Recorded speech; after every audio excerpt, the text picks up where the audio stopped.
Israel, vertrou op die Here. Hy help en beskerm jou. Huis van Aaron, vertrou op die Here. Hy help en beskerm jou. Julle wat die Here dien, vertrou op die Here. Hy help en beskerm julle. Die Here dink aan ons, hy seën die wat hom dien, klein en groot. Amen. Die gemeente, genade en vrede vir julle van God die Vader en van Jesus Christus die Here en van die Heilige Gees. Jy kan so lank die Bybel so maak by 2 Korintiërs 9. 2 Korintiërs 9. Ons gaan vandag voort met ons waardes. Ons is hier by die boom, heeltemal bo in die middel, oor vrygewigheid. Dis waarna ons vandag gaan kyk. 2 Korintiërs 9, ons begin by vers 1, hulpverlening aan die gelowiges. Eintlik is dit oorbodig dat ek aan julle skryf oor die hulpverlening aan die gelowiges in Judea. Ek weet dat julle graag wil help, en ek het al by die Macedoniërs met lof oor julle gepraat. Agaia, het ek gesê, is al 'n jaar lank reg om te help. Julle ywer het ook die meeste ander aangespoor. Nou stuur ek hierdie broers sodat ons woorde van lof oor julle in hierdie aangeleentheid nie leë woorde sal wees nie. Ons wil hê dat, soos ons die ander vertel het, julle klaar reg sal wees om te help. Anders as dan Macedoniërs saam met my kom en hulle sien julle is nog nie gereed nie, sal ons skaam oor ons vertroue in julle, om nie eens te praat van julle eie skaam kry nie. Daarom het ek het noodsaaklik geag om die broers aan te spoor om vooruit na julle toe te gaan.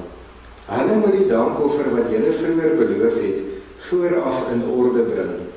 Dan sal dit daar gereed wees as 'n werklike offer van dankbaarheid en nie as iets wat afgepers is nie. Dink daaraan, wie karig saai, sal karig oes. Wie volop saai, sal volop oes. Elkeen moet gee soos hy hom in sy hart voorgenem het, nie met teensin of uit dwang nie, want God het die blymoedige gewer lief. En God is by magte om aan julle alles in oorvloed te skenk, sodat julle in alle opsigte altyd van alles genoeg kan hê en volop kan bydra vir elke goeie werk. Daar staan ook geskrywe, hy deel uit en gee aan die armes, hy bly altyd vrygewig. God wat saad verskaf om te saai en brood om te eet, sal ook aan julle saad gee en dit laat groei, en julle vrygewigheid 'n ryk oesdag oplewer. Hy maak julle altyd in alles ryk genoeg, om by elke geleentheid vrygewig te kan wees. Deur ons bemiddeling het julle vrygewigheid tot gevolg dat God gedank word. Want die bediening van hierdie hulp betoon, voorsien nie alleen in die behoeftes van die gelowiges in Judea nie, maar bring ook oorvloedige dankbaarheid teenoor God mee. Deur hierdie duidelike bewys van julle bereidheid om te dien, sal daar baie wees wat aan God eer toe bring. Hulle sal hom prys oor julle gehoorsaamheid aan die evangelie van Christus wat julle bely, en oor julle opregte mededeelsaamheid teenoor hulle en teenoor al die ander. Hulle sal ook vir julle bid en met verlange aan julle dink, omdat die genade van God oor julle so oorvloedig was. Ons dank God vir sy onuitspreeklike gawe. Ons lees vanmôre net tot sover.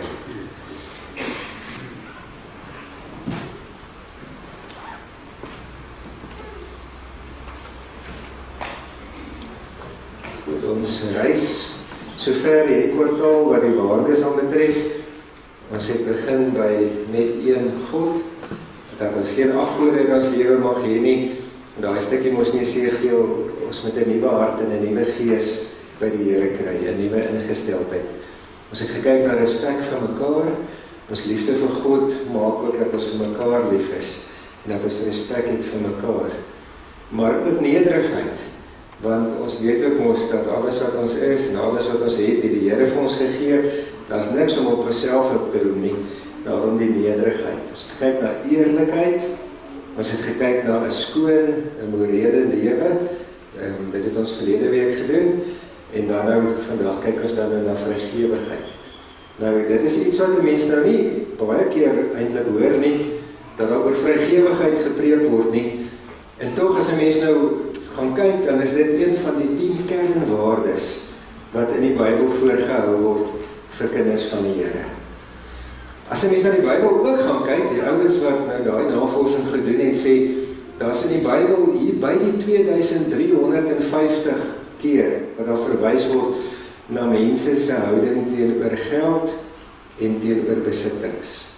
En 'n mens besef nie altyd dat dit so baie in die Bybel voorkom, dat daar so baie verwysings daarna is nie. Jesus self het glad nie geskroom om daaroor te praat nie. As 'n mens byvoorbeeld dink aan die keer toe die ryk jong man om te gekom het en gevra het, wat moet hy nou nog doen? Toe het Jesus gesê, gaan verkoop alles wat jy het, deel dit aan die armes uit en volg my. En toe het hy omgedraai en hy was teleurgesteld, hy het nie daarvoor kans gesien nie. In die bergpredikasie lees ons ook dat Jesus in Matteus 6, vers 19 tot 21, waar hy praat oor jou skat, het hy gesê, moenie vir julle skatte op aarde bymekaar maak, waar mot en roes dit kan verniel, of wat diewe kan inbreek en dit steel nie. Maak vir jou 'n skat in die hemel bymekaar, waar mot en roes nie kan verniel nie, wat diewe nie kan inbreek en steel nie, waar jou skat is, daar sal jou hart ook wees. Daar het Jesus baie duidelik ook gepraat oor ons ingesteldheid teenoor geld, teenoor aardse dinge, en dat ons moet ons skat in die hemel hê, nie op die aarde nie. Paulus het ook na Jesus verwys in Handelinge 20, vers 35, toe hy met die ouderlinge van Efese gepraat het. Toe het hy ook met hulle gepraat oor vrygewigheid en oor bydraes wat hulle moet doen. En toe het hy vir hulle gesê, onthou altyd wat ons Here Jesus gesê het. Jesus het gesê, dit is lekkerder om te gee as om te ontvang. Herinner hy die ouderlinge van Efese. So Paulus self het ook, as 'n mens sy briewe lees, het hy nie geskroom om te praat oor mense se houding, jou gesindheid, teenoor geld, teenoor goederes, teenoor aardse middele nie. Nou, die konteks van hierdie hele gedeelte in 2 Korinte 9, daar het 'n groot droogte gekom in die land Israel. En nou weet ons mos hoe droogte groot probleme kan veroorsaak. As 'n mens dink aan die droogte in die tyd in Egipte, toe Josef die onderkoning was, hoe dat hy voorsiening gemaak het in die 7 goeie jare vir die 7 maar-jare. 'n Droogte kan 'n land ernstig knou. In ons eie land weet ons dit ook. Ek onthou ook, toe dit die vorige keer so droog was, het baie van my vriende in die Vrystaat vir my foto's gestuur van hoe hulle plase lyk, hoe dat dit soos 'n woestyn lyk, hoe dat die drade langs die pad tot by die tweede draad toegewaai is van die sand. En as dan die kos is nie, is daar nie kos nie, en daar is nie geld nie, en die ekonomie kry swaar, ons weet mos wat 'n droogte aan 'n land kan doen. Op die oomblik self, is nou so 'n bietjie gebreek, maar nog nie heeltemal nie, maar ons weet, 'n droogte is 'n verskriklike ding. En dit is wat in die land Israel werklik gebeur het in hierdie tyd. En toe die land Israel droogte ervaar, toe kry almal in Israel, in Judea en in Jerusalem swaar, die Christene ook. Kos het vir hulle ook skaars geword. Geld het vir hulle ook skaars geword. En hulle het regtig begin swaar kry, die Christene wat in Jerusalem gewoon het en in die provinsie Judea. In die res van die wêreld was daar nie droogtes nie en het goed gegaan. In Europa en in Klein-Asië, wat vandag Turkye is, en in Macedonië, Griekeland, daai gebiede het met die mense baie goed gegaan. En nou weet ons mos wat met die Christelike geloof gebeur het. Toe Jesus op aarde was hy net binne die grense van die land Israel, maar na sy hemelvaart het hulle begin om die Christene te vervolg. Paulus het ons te kere gegaan, toe hy nog bekend gestaan het as Saulus, die Christene uit die huise gesleep en die tronke gegooi, en die Christene het gevlug, en hulle het na Europa toe gevlug. En oral waar hulle in die buiteland gekom het, het vir mense van die Here vertel, en het daar gemeentes ontstaan. Paulus het sendingreise onderneem, en dat gemeentes in Europa ontstaan. Die briewe wat ons in die Bybel het, is almal vir gemeentes in Europa. Daar het dit goed gegaan. Daar was nie droogte of hongersnood nie, daar het die mense finansiëel lekker gelewe. En toe kom Paulus en hy sê vir daai gemeentes, hier is nou 'n belangrike beginsel wat moet inskop. Die gelowiges in Jerusalem het finansiëel swaar. Hulle het nie baie geld nie, hulle het nie baie kos nie, hulle kry swaar. Maar waaraan hulle ryk is, hulle is ryk aan die evangelie. Hulle het vir Jesus gesien, hulle het vir Jesus beleef, Hulle het Jesus met hulle eie ore hoor preek, hulle ken vir Jesus baie goed. Julle het hom nie so ontmoet nie. Daai mense het hulle geestelike rykdom met julle gedeel. Nou kry hulle finansiëel swaar. Nou is dit julle verantwoordelikheid om julle finansiële rykdom met hulle te deel. Julle het van hulle die geestelike ontvang, hulle is gereed om van julle die materiële te ontvang. En so help ons mekaar. Dis die beginsel wat hier in 2 Korintiërs 8 en 9 na vore kom. En elkeen van daai gemeentes waar die ouens goed geleef het, Paulus vir hulle gesê, as Christene wat swaar kry, as Christene wat dit nie so maklik het nie, julle is verantwoordelik om vrygewig te wees, om met hulle te deel. As 'n mens na Jesus kyk, sê Paulus baie keer in sy briewe, dan sien jy hoe vrygewig Jesus was. En dan sien jy dat jy hom ook hierin moet navolg.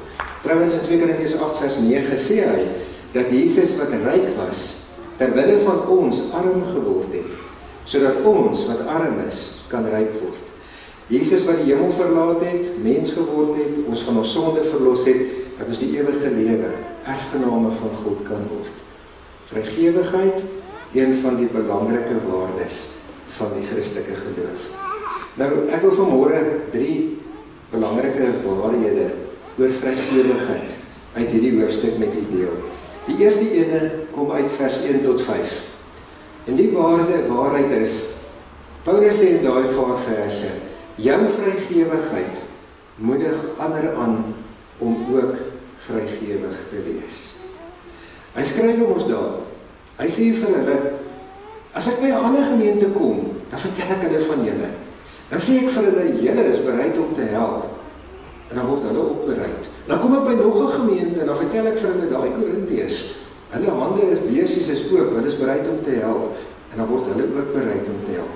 So het Paulus gemaak. Hy sê mos in vers 2, deur julle bereidwilligheid het baie ander ook bereidwillig geword om te help, om by te dra vir die noodfonds wat na Jerusalem toe moet gaan. En dit bring ons weer uit by die belangrike ding van die Christelike geloof, hoe belangrik voorbeeld is. Die voorbeeld wat Christene stel. Daar's 'n man met die naam Howard Hendricks, en hy het gesê, some things are better called than taught. Party goed vang jy beter as jy 'n voorbeeld sien, as wanneer jy dit net hoor. As 'n mens die res van wat Howard Hendricks geskryf het lees, dan sê hy, jy kan vir iemand sê, en jy kan vir iemand sê, en jy kan vir iemand sê, en dalk sal hy luister. Maar iemand luister makliker, as hy jou voorbeeld sien. As hy sien wat jy doen, dan vang hy dit. Dan verstaan hy dit. It's better called. Hy vang wat jy doen, en hy volg ook jou voorbeeld. En dit is wat ons ook vir mekaar moet doen. Soos wat Paulus vir Korinte en vir Efese en vir al die ander gemeentes gesê het, help die ouens wat swaar kry. Is Christene tot vandag toe nog geroep om vrygewig te wees, om mekaar te help. En Jesus het ook ons gesê, jou linkerhand moet nie eers weet jou regterhand doen dit nie. Met ander woorde, ek wil dit nie doen met die idee, ek gaan raak gesien word, ek gaan geprys word, mense gaan my eer, mense gaan my op die skouer klop, mense gaan sê, wow, kyk hoe wonderlik is jy nie. Dit moet spontaan kom, dit moet in my hart uitkom, dit moet natuurlik kom, en ek wil dit nie doen om deur mense geëer te word nie. My linkerhand moet nie eers weet dat my regterhand dit doen nie. Daai spontane, natuurlike hulp wat ons moet gee. En ons kan dit mekaar aanmoedig daarmee. En ons kan met ons voorbeelde mekaar aanmoedig om dit ook te wees en dit ook te doen. Ons kan vir ons kinders leer, van kleins af, om so te lees. Ek onthou in my ouerhuis, het ons altyd, ons het bijvoorbeeld op 'n stadium so klein bordjie gehad, daar het gestaan sending aan die melaatse. Daar het nog 'n ou klein 5 sentjie, daar het blink 5 sentjies ingegaan. En as daai bordjie vol was, dan was daar R2 in. En R2 was daai tyd genoeg om te betaal vir die behandeling van 'n melaatse pasiënt in die inrigting vir melaatses. En ek onthou hoe my ouers, my broertjie en my sussie, ons elke 'n bordjie gehad, 5 sentjies daarin gegooi. Mens kan jou kinders leer om vrygewig te wees, om hierdie waarde van kleins af deel van hulle lewe te maak. Dis die eerste wat ons moet onthou. hoe meer vrygewig ek is, hoe meer gaan ek ander help en aanmoedig met my voorbeeld om ook so te wees, soos wat Korinthe in die Bybel gedoen het. Tweede beginsel oor vrygewigheid. Ons vrygewigheid lewer 'n groot oes op. Nou daar staan in vers 6, jy oes wat jy saai in verhoudinge. Daar staan in daai versie, wie karig saai, sal karig oes. Wie volop saai, sal volop oes. Nou weet ons mos ook hoe dit met boerderye werk. Baie van my gemeentes was hoofsaaklik plaasgemeentes.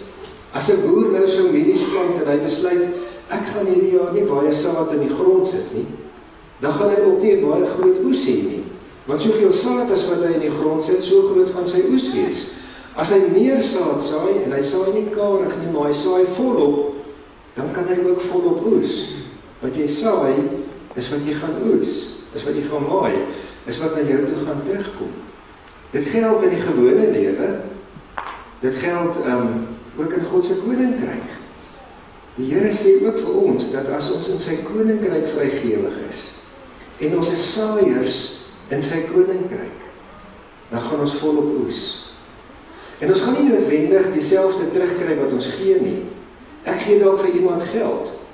Dis nie te sê, God gaan nou vir my nou weer 'n klomp meer geld teruggee nie, maar hierdie gedeelte sê, hy gaan vir my dalk weer iets anders gee, wat ek nodig gaan hê om weer iemand anders op 'n ander manier te help. En dan gaan hy weer vir my nog iets anders gee, wat ek nodig gaan hê om nog iemand te help. Maar God sal altyd vir sy kinders gee, wat ons nodig het, om 'n ander te kan help. Dit staan baie duidelik in hierdie versies. As jy saai, gaan jy oes. God gaan vir jou gee, sodat jy nog kan gee. En as jy gee God weer, sodat jy nog kan gee. Het jy dit ook al baie keer in die lewe agtergekom? Dat iemand skielik oor die ding praat en jy besef, maar ek kan help. Die Here het dit vir my gegee, ek kan help.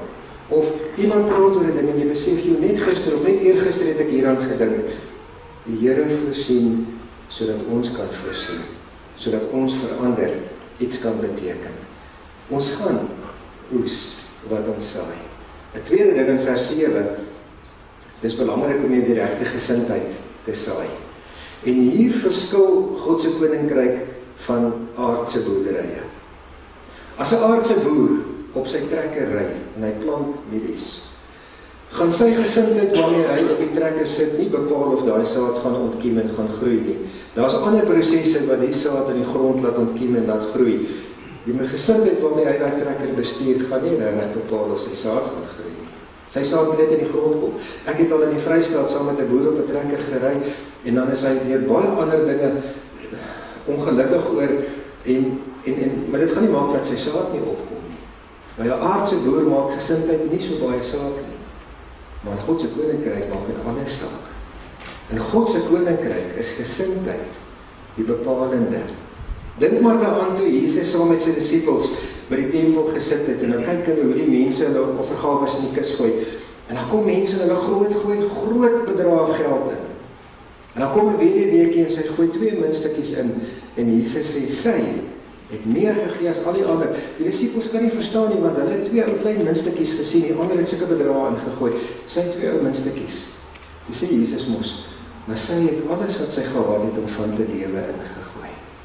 Al was dit, as iemand nou moet gaan sit en tel, minder geld en geldwaarde, daai gesindheid beteken vir God baie meer as 'n gesindheid wat nie reg is nie.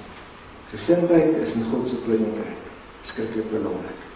Daarom dat vers 7 sê, moenie uit teesin of uit dwang gee nie. God het 'n blymoedige gewer lief. Teesin en dwang, ag ek gee nou maar net om die diaken van my rug af te kry. Of ek gee nou maar net dat die kollektant nou maar net moet tevrede wees. Of ek gee nou maar net omdat die kerk aanhou vra. Teesin en dwang is nie die gesindheid wat God van sy kinders verwag. God vra blymoedigheid, 'n blymoedige gewer. Een van die Engelse kommentare wat ek gelees het sê, vers 7 praat van sad, mad en glad givers. Ouens wat hy teesin en dwang gee, sad en mad givers. Hulle harte is seer as hulle hierdie geld moet gee. Van harte is seer as hulle hierdie moet doen. Hulle wil dit nie eintlik doen nie. Hulle gesindheid is nie reg nie. Of hulle is kwaad as hulle dit doen. God soek glad givers.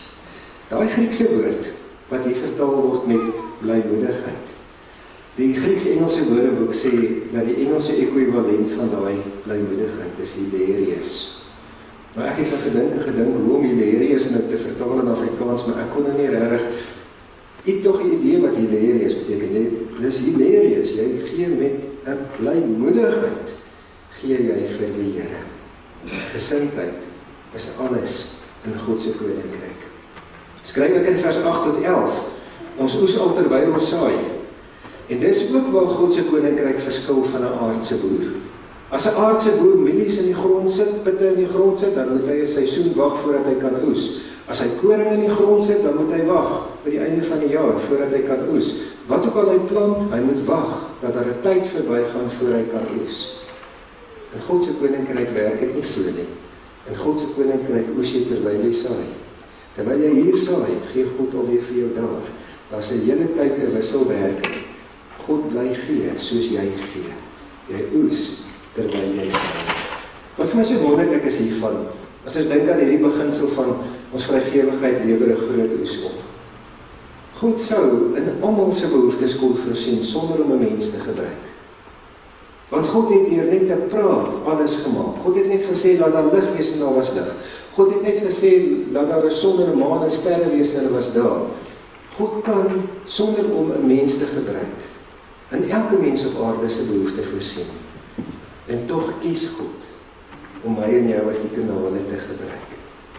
Tog wil God hê dat ek en jy die mense moet wees wat hierdie dinge doen, sodat die mense wat dit ontvang deur ons God se liefde kan ervaar. Fisies kan ervaar deur iemand wat vir jou omgee.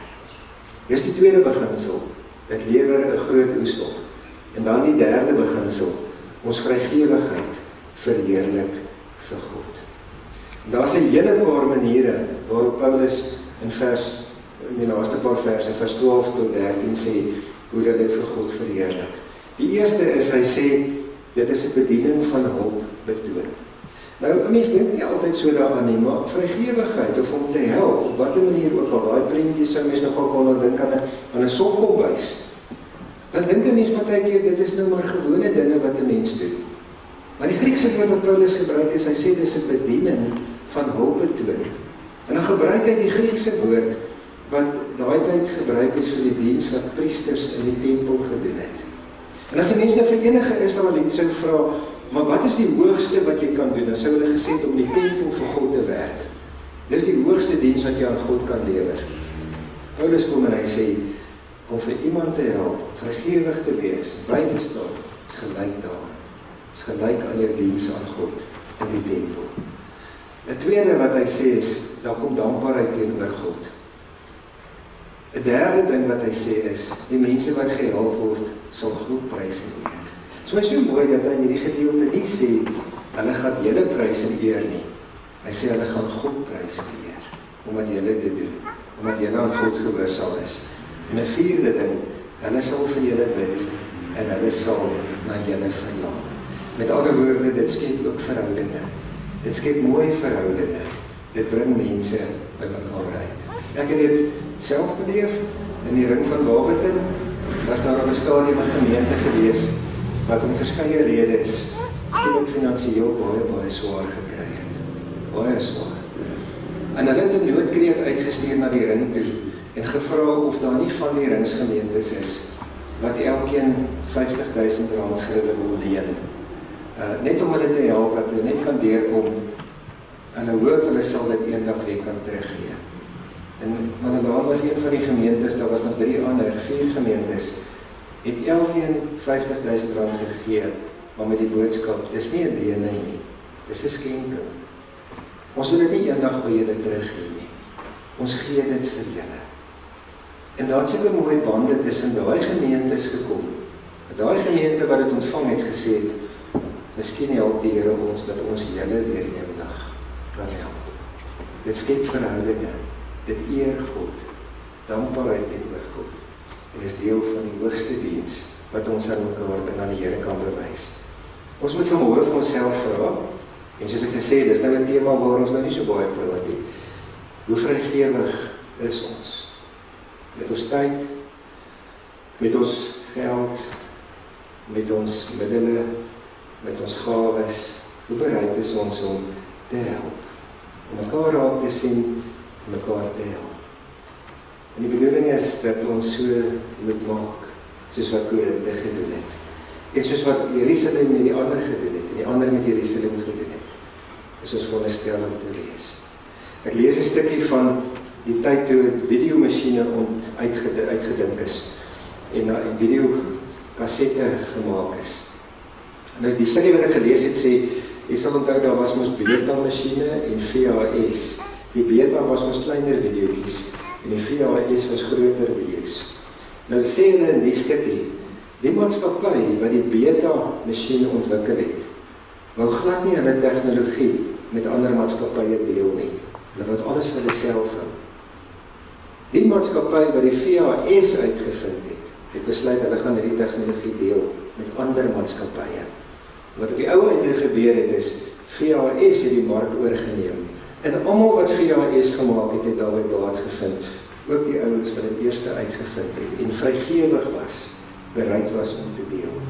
Ouens wat alles vir hulle self wou, het 'n ou klein deeltjie in die mark gekry, omdat hulle alles net vir hulle self wou, het hulle skade gelei. Die beginsel in God se koninkryk is vrygewigheid. Vrygewig tussen sy kinders. Daar was 'n man gewees, ek het so 'n prentjie van hom daar, Basel die Grote. Hy word deesdae beskou nou as 'n heilige in die Katolieke Kerk. Maar hy het gesê, as jy vrygewig is en jy gee, is dit wat uit jou hande uitgaan, nie vermors nie. Dis bousteentjies in die koninkryk. Iewers bou dit, lê dit 'n steentjie in God se koninkryk. As jy weer gee nog 'n steentjie, uiteindelik bou jy, is jy 'n bouer in God se koninkryk. Wat jy hou, het hy gesê, verloor jy. Wat jy gee, behou jy. Wat jy bou in God se koninkryk. En waar jou skat is, daar sal jou hart ook wees. Amen. Dit was bid saam. Hemelse Vader, dankie dat ons vanmôre ook hier kan vra om ons weer vrygewig te maak. As ons so kyk na die vroeë kerk, Here, is dit pragtig hoe hulle mekaar gehelp het. Jerusalem van die evangelie na die ander toe. Die ander vat weer hulle geld Jerusalem toe. En so help hulle mekaar sodat niemand te min het nie, en sodat niemand swaar kry nie. Help ook vir ons, Here, om harte en oë vir mekaar te hê. Om onsself, ons tyd, ons gawes, ons middele, dit waarmee U ons seën, tot beskikking van mekaar te stel. Steentjies te lê in die bouwerk aan U koninkryk. Dankie dat ons dit vir ons gemeente ook kan bid, Here. Ons het vanmôre ook gesien hoe belangrik gesindheid is, Here. Gesindheid is alles in U koninkryk. U blymoedige gewers lief. U wil nie mense hê met teensin en dwang nie. Paulus sê ook in 'n ander brief, doen alles sonder om te kla of te praat. Wees blymoedig. Help ons, Here, dat ook ons gesindhede reg sal wees. Wil U ook die verhoudinge, die bande tussen ons bou. Ja, Here, dat ons werklik geken sal word. En ons liefde vir mekaar en ons liefde vir U. Vader, baie dankie dat ons ook kan bid vir die week in ons gemeente, dat U alles sal seën, die vergaderings, die Bybelskool. Ons bid vir volgende week, Here, die nagmaal. Jesus het vir sy disippels gesê, hy het so uitgesien na die nagmaal. Here, ons sien ook daarna uit om saam te wees en saam met die jong mense geleer is volgende Sondag die nagmaal te vier. Die feit dat ons aandeel het aan die verlossing in Jesus Christus. Dankie dat ek ook kan bid, Here, dat U vir hulle ook in hierdie week 'n mooi voorbereidingsweek sal gee vir volgende week. Ons bid vir al die skooliere wat eksamens skryf, Here, ook die matrikulante, die studente. Ons bid dat U vir hulle almal oor krag en genade sal gee en vir hulle sal seën. Dankie, Vader, dat ons ook kan bid op vir hulle op ons voorbereidingslysie, broer Chris wat in die hospitaal is, wat baie siek is, Here. U vir ons sal aanraak en ons sal genees.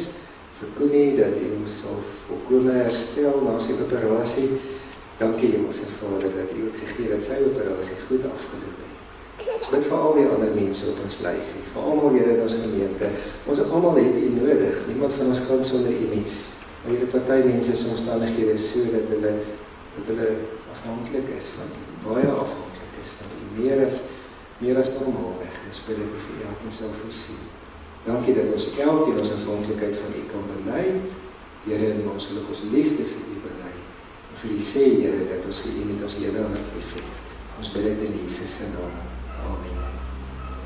Die genade van ons Here Jesus Christus, die liefde van God en die gemeenskap van die Heilige Gees sal met U almal wees.